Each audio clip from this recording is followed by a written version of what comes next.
साक्षी राय और आप देख रहे हैं खरी बात।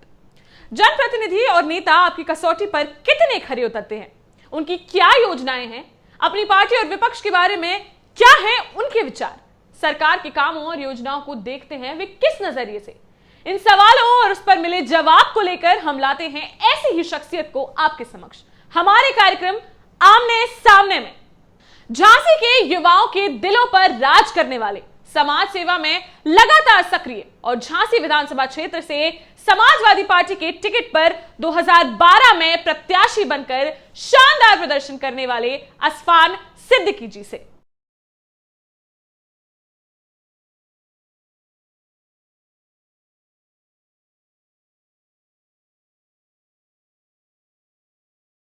बहुत स्वागत है आपका सर। धन्यवाद, बहुत बहुत धन्यवाद। असफान जी, हम आपसे ये पूछना चाहते हैं कि जैसे कि हम जो रुख देख रहे हैं योगी सरकार का प्रदेश में, उस पर आप क्या विचार रखते हैं? नहीं, देखिए, आपको पीछे जाना पड़ेगा जी। जब पिछला चुनाव विधानसभा का हुआ तो जनता के साथ एक छल हो गया जी। धोखा हो गया। समाजवादी पार्टी के राष्ट्रीय अध्यक्ष जो माननीय अखिलेश यादव जी उस समय मुख्यमंत्री थे जी।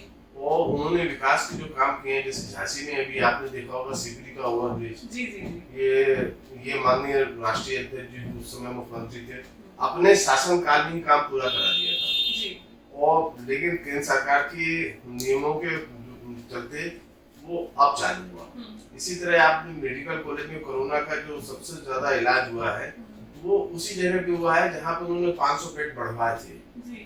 इसी तरह से बहुत काम, B2 का दर्जा झांसी में आप रात में निकलो तो एक खूबसूरत झांसी दिखती है, उसके पीछे B2 का दर्जा है। B2 का दर्जा झांसी को मिल गया है, जिस वजह से आज इतना खूबसूरत झांसी दिखता है। मैं झांसी की बात कर रहा हूँ। आप ये देखेंगे राजकीय इंटर कॉलेज को, तो देखिए इसका जीर्णोद्धार किस तरह से हुआ। सूरज प्रसाद को वो 110 करोड़ रुपए दे रहे थे, फिर हमारी सरकार नहीं रही तो। लेकिन सवाल ये पैदा होता है कि विकास किसने किया पूरे प्रदेश में, चाहे मेट्रो हो, चाहे बड़ी बड़ी रोडें हो। मैं उन सब लोगों की तारीफ करना चाहता हूँ, चाहे अटल बिहारी वाजपेयी हो, चाहे मनमोहन सिंह हो या कोई भी हो, जिन्होंने देश के उत्थान के लिए काम किया, जिसको देश को आगे बढ़ाने के लिए काम किया। मैं सिर्फ समाजवादी पार्टी की बात नहीं करता हूँ, लेकिन मैं एक बात जानना चाहता हूँ कि आपसे कि ये बताएं आप कि जो सरकार, योगी सरकार को बनाया गया था, तो उन्होंने प्रदेश के लिए क्या किया है? अगर मैं झांसी के लिए 4-6 काम गिना सकता हूँ समाजवादी पार्टी का, तो मैं ये चाहता हूँ कि कम से कम प्रदेश के लिए 10-20 काम तो गिनाएंगे लोग भारतीय जनता पार्टी वाले। एक ऐसा छल हुआ है, ऐसा धोखा हुआ है कि मुझे लगता है कि अब हम लोगों को कुछ करने की जरूरत नहीं है और जनता समझ चुकी है। और आने वाले 1 साल बाद जो 2022 में चुनाव है, अखिलेश जी को पूर्ण बहुमत के साथ मुख्यमंत्री बनाएंगे। असफान जी, कोरोना काल में सरकार की जो व्यवस्थाएं रही हैं, इतने लोगों ने काला बाजारी देखी, लोगों ने अपने लोगों को सफर करते हुए देखा, इतनी सारी मुश्किलें उठाते हुए देखा, तो इस पर आप क्या विचार रखते हैं कि सरकार ने क्या किया, क्या नहीं किया? देखिए, सरकार की जो किया नहीं किया वो तो सब आपकी बिरादरी के इतने लोग मारे गए, एक परिवार के 7 आदमी मर गए, अब परिवार में एक बच्चा बचा। चतुर्भुज परिवार का पूरा परिवार खत्म हो गया। आज पेपर में आया। आप हमको ये बताइए कि ये चीज जो हुई है कि कितनी दुखदाई थी, और उसपे अगर लोग इस तरह से मर जाए कि क्योंकि उनको ऑक्सीजन नहीं मिली है, तो इससे शर्म की बात हिंदुस्तान के लिए कुछ और नहीं हो सकती। भारतीय जनता पार्टी के चारों विधायक लगातार ये कहते रहे हैं कि झांसी मेडिकल कॉलेज की व्यवस्था बहुत खराब हो गई है। मैंने स्वयं पेपर में पढ़ा, आप लोगों ने पढ़ा। अब इनके लिए कहने के लिए कुछ नहीं है, ये खुद स्वीकार कर चुके हैं कि हमारी व्यवस्थाएं बिल्कुल चौपट हैं और हम किसी लायक नहीं है, वो स्वयं स्वीकार कर चुके हैं। ऐसे हालात में मुझे नहीं लगता है कि इनके ऊपर भरोसा किया जा सकता है, क्योंकि अगर हम लोग 500 बेड का मेडिकल कॉलेज में बेड बढ़वा सकते हैं, तो ये कम से कम बेड तो डलवा सकते थे। लेकिन उन्होंने 5 साल निकलने को आगे वो भी नहीं किया। जिनके पास जीवन की सबसे बड़ी चीज ऑक्सीजन थी, ऑक्सीजन उपलब्ध हो तो उनसे आप क्या आशा कर सकते हैं? और मैं इससे ज्यादा क्या कहूँ इन लोगों के बारे में। असफान जी, जैसे कि 2022 में विधानसभा के चुनाव आ रहे हैं, पर फिर भी समाजवादी पार्टी जो है वो मुख्य रूप से कहीं उभर कर नहीं आ रही है, तो इसका क्या मेन जो रीजन है वो क्या है? ये अखिलेश जी बहुत अच्छी तरह समझ चुके हैं, माननीय पूर्व मुख्यमंत्री जी, की कमान अब किसी के हाथ में नहीं है, जनता के हाथ में। और जनता ने जिस तरह से अभी चुनाव हुए हैं, जिला पंचायत और पंचायत चुनाव वगैरह प्रधान, जिस तरह से समाजवादी पार्टी को समर्थन दिया है, इतिहास देख लीजिए आप पिछले कई सालों का, आपने देखा होगा सत्ता में जो पार्टियां रही हैं उसी को बहुमत मिलता रहा है और उन्हीं वही जीत के आती रही। लेकिन इतिहास में पहली बार ऐसा हो रहा है कि पंचायत चुनाव में और प्रधानी के चुनाव में समाजवादी पार्टी जीत के आ रही है। तो हम लोग बहुत अच्छी तरह समझ गए हैं कि अब जो करना है जनता को करना है, हमको कुछ नहीं करना है। जी आसवान जी, जैसे कि आपने कहा कि आप बहुत आश्वस्त हैं इस बात को लेकर कि समाजवादी पार्टी ही अब जो चुनाव आ रहे हैं उसमें उभर कर आएगी, तो इसमें 2022 के विधानसभा चुनाव में आपकी क्या तैयारियां हैं, आप क्या तैयारी लेकर चल रहे हैं?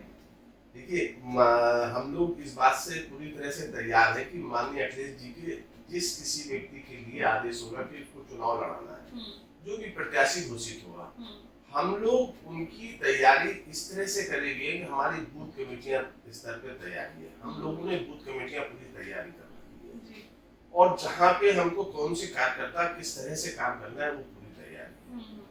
अब इसके अलावा हमारे जो प्रदेश के बड़े नेता हैं उनके कार्यक्रम तो उसी समय पे तय होंगे, तो हम लोगों की तैयारी में कोई कमी नहीं है किसी तरह से, और ना मेरे नेता में कोई कमी है। अखिलेश यादव जी के बारे में आप किसी तरह का कोई आरोप भी नहीं लगाया जा सकता, कोई जो आवश्यकता ही नहीं है किसी चीज के लिए, बिल्कुल ईमानदार और एक अच्छी छवि के व्यक्ति।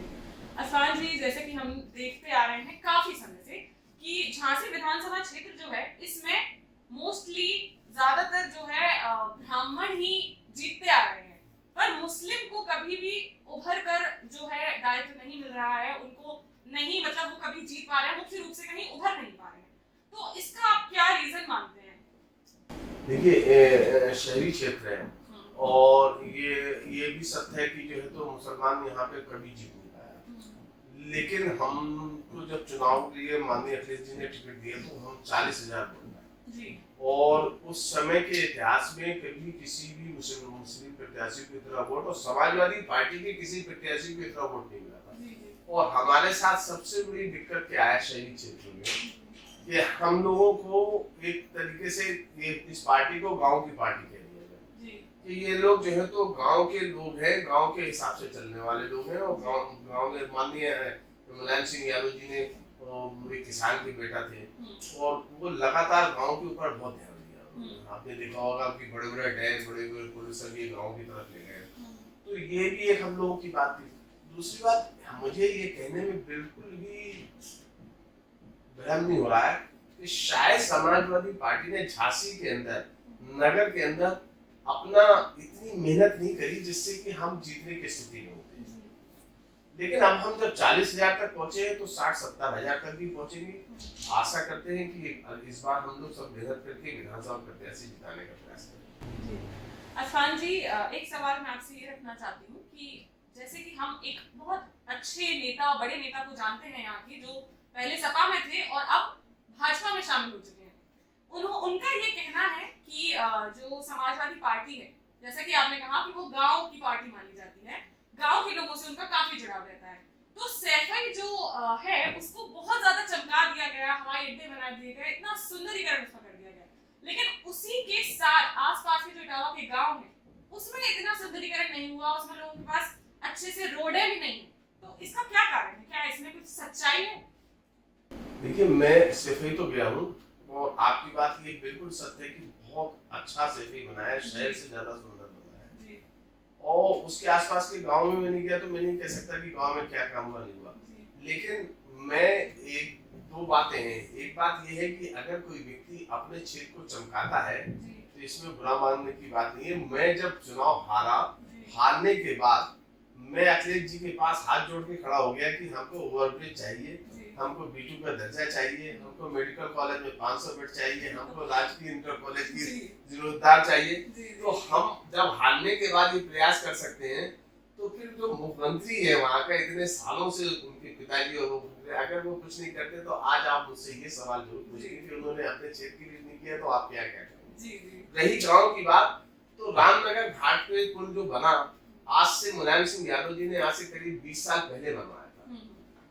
हम ये कैसे माने कि उस वहां के सेफई के गांव में काम नहीं हुआ? ये जो जिस व्यक्ति ने आपसे कहा हो, मुझे नहीं मालूम किस व्यक्ति ने कहा, लेकिन मैं ये बहुत अच्छी तरह जानता हूँ, अगर झांसी के रामनगर घाट पे वो पुल बनवा सकते हैं जो कि देश की आजादी से आज तक नहीं बना हो, और झांसी में सिर्फ एक पुल नोट घाट बना था, उसके बाद रामनगर घाट, गरौठा का पुल, लगातार कई पुल बनना, ये मुलायम सिंह यादव जी का ये दिखाता था गांव की तरफ की उनकी जो चाहत थी, और गांव के लोगों को विश्वास, और जो किसानों के ऊपर विश्वास था, उन्हें किसानों को आगे बढ़ाने की जो चाहत थी, वो ये सब चीजें ये काम दिखाते हैं। तो ये जो भी अब कहता है कि वहाँ गांव में काम नहीं हुआ, ये मुझे उस बात में विश्वास नहीं है। आसमान जी, खरी बात के माध्यम से आप लोगों को क्या संदेश देना चाहते हैं? मैं सिर्फ एक ही संदेश देना चाहता हूँ कि भाईचारा का। मैं ये चाहता हूँ कि, और मैं आपको सबसे बड़ा मेरा आपको आशीर्वाद है, इस बात के लिए आशीर्वाद है कि आप खरी बात करते हैं। मैंने आपके चैनल को देखा कई बार, तो मैंने उसमें ये देखा कि आपने पक्ष नहीं लिया किसी का। मैं आपसे यही आशा करती हूँ, आप बिल्कुल समाजवादी पार्टी का पक्ष मत लीजिए, लेकिन कांग्रेस का भी नहीं लीजिए, भाजपा की नहीं लीजिए, बहुजन। लेकिन अगर कोई आपसे ये कहे कि 70 साल में कांग्रेस ने क्या किया है, तो उनसे जरूर ये पूछना कि इस देश को यहाँ तक पहुँचाने वाले कौन लोग हैं। जवाहरलाल नेहरू से लेकर चरण सिंह तक, मोरारजी देसाई हो, चाहे मनमोहन सिंह हो, राजीव गांधी हो, सब सारे प्रधानमंत्री ने, मुझे ऐसा लगता है सबने इस देश के लिए कुछ ना कुछ किया है। तो आप क्या कहना चाहते हैं कि प्रियंका गांधी आगे जा सकती है क्या? नहीं, बिल्कुल जाना चाहिए, मुझे उनसे कोई वो नहीं है। और अगर आईटी सेक्टर पे राजीव गांधी लाके हमारे देश को कंप्यूटर का विरोध हम लोग भी करते थे, और आज यहाँ तक पहुंचा दिया, कम्युनिस्ट ने किया, भारतीय जनता पार्टी ने किया, बहुत अच्छा काम किया।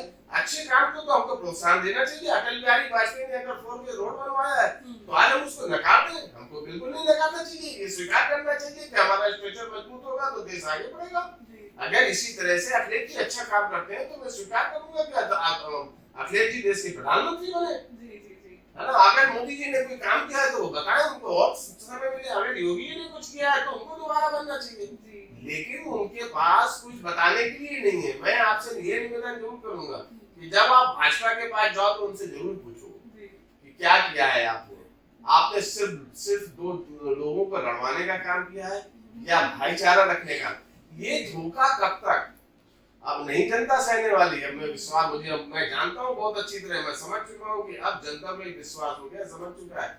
ये जो जातिवाद का खेल खेला गया है, हिंदू मुसलमान की बातें की गई है, वो ठीक है, एक बार जनता धोखा खा गई, अब नहीं खाएगी। मुझे जनता पे पूरा भरोसा है। मैं जनता को ये देना चाहता हूँ संदेश कि जनता से ये हाथ जोड़ के विनती करना चाहता हूँ कि सिर्फ उस पार्टी के साथ आप खड़े होइए जो आपके साथ काम आ सके, आपकी मुसीबत में, आपके बच्चों के लिए, आपके बहन भाइयों के लिए मेडिकल में सुविधाएं दे सके।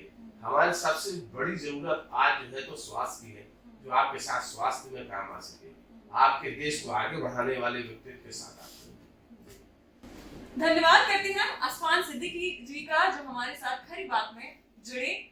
ऐसे ही किसी बड़ी शख्सियत के साथ हम फिर हाजिर होंगे। देखते रहिए खरी बात साक्षी राय के साथ। आज हमारे साथ है आसमान सिद्दीकी जी। उन्होंने बताया कि अब पार्टी को कुछ करने की जरूरत नहीं है। प्रदेश की जनता अब भाजपा द्वारा किए गए छल को पूरी तरह से समझ चुकी है, इसलिए 2022 में अखिलेश यादव की सरकार बननी तय है। उन्होंने भारतीय जनता पार्टी पर जातियों और धर्म के आधार पर लोगों को लड़ाकर और बांटकर धोखा देने का आरोप लगाते हुए कहा कि झांसी और अन्य जगहों पर विकास के जो भी कार्य हुए हैं वह सब अखिलेश सरकार के हैं। भाजपा सरकार तो उन्हीं कामों को पूरा दिखाकर सिर्फ श्रेय लूट रही है। कोरोना काल में सरकार के फेल होने और जिले के चारों विधायकों द्वारा स्वयं सरकार को कटघरे में खड़ा करने पर उन्होंने कहा, जो सरकार आम जन को ऑक्सीजन तक ना दे पाई हो उस पर अब जनता भरोसा नहीं करेगी। पंचायत चुनाव में पहली बार परिणाम सत्ताधारी दल के खिलाफ आने को उन्होंने ऐतिहासिक बताया और कहा कि उनकी पार्टी और राष्ट्रीय अध्यक्ष अखिलेश यादव की पूरी तैयारी है। चुनाव के समय और बाद परिणाम सब कुछ साबित कर देंगे। भाजपा की घोषणाओं और जुमलों पर उन्होंने कांग्रेस के 60 वर्षों के काम गिनाए और प्रियंका गांधी के संघर्ष की भी प्रशंसा की। झांसी सदर सीट पर समाजवादी पार्टी के कभी नहीं जीत पाने पर उनका कहना था कि सपा गांव की पार्टी है और झांसी शहरी क्षेत्र है। झांसी शहर में पार्टी द्वारा ज्यादा रुचि नहीं लेने का दर्द भी उनकी बातों से झलका। आमजन से इस्फान सिद्दीकी ने अपील की कि वो देख लें, समझ लें, पर सरकार वही चुने जो उनके काम आए। फिर लेके आएंगे हम आपके मनपसंद सेक्शन आमने सामने में आपकी किसी स्थानीय शख्सियत को आपसे रूबरू कराने। देखते रहिए खरी बात साक्षी राय के साथ। नमस्कार।